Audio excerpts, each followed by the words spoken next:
Hi everybody, my name is Alton. Welcome back to the channel. I'm really excited to show you today's box. It is something kind of fun, a very affordable watch. It is the new Timex Q Chronograph. And of course, Timex has exploited the Timex Q line, and why not? It is a huge seller for Timex and a really fun watch. So I'm not expecting a spec monster today, but I'm really excited to see how Timex has packaged this new chronograph. Why don't we check it out?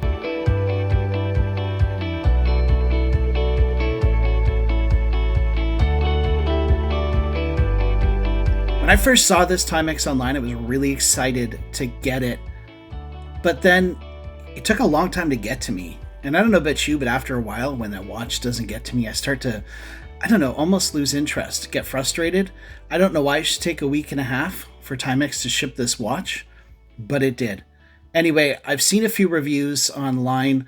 One was very positive, one was less than positive, and now I'm not quite sure what to make of this watch. So why don't we open this box together? I'll give you my unfiltered response to what I see, and we'll check it out. This is the Timex Q Chronograph.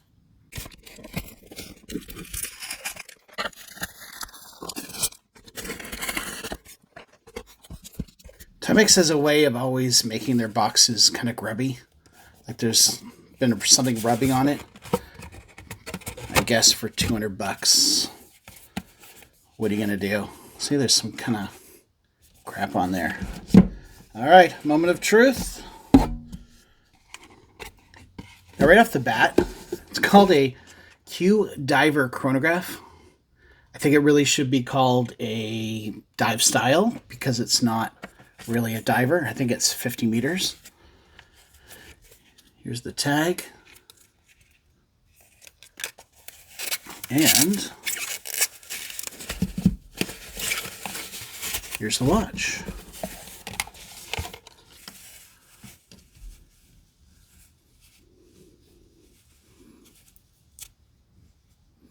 Okay, let's peel the sticker off, take a look.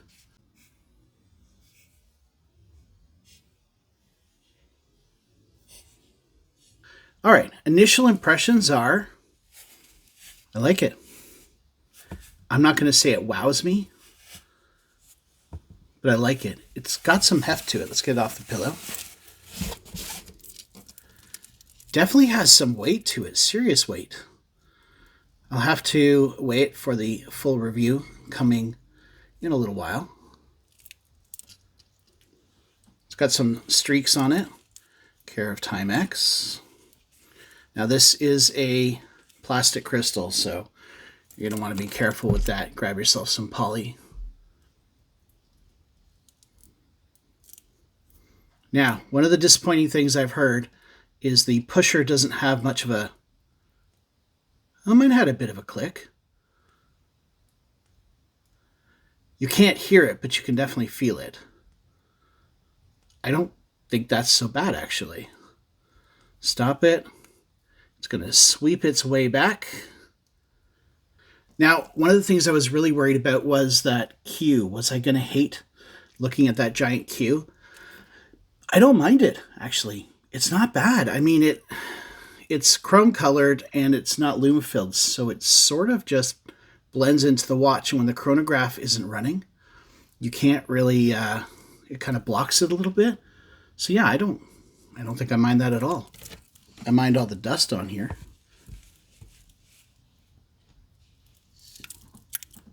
I feel like they just put more dust on it.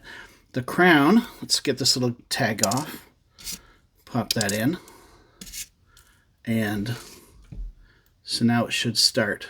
You see the running seconds hand there at the 9. You've got your chronograph down here.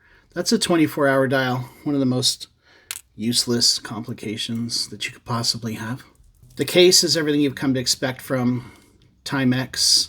I'm not sure if they've upsized the case. This is a 40, whereas the standard is a 38. So I'm going to have to throw some measurements on that. I think it's the exact same case. I think the extra width is coming from perhaps that bezel, which sits pretty flush with the edge of the case. The crown is still ridiculously undersized.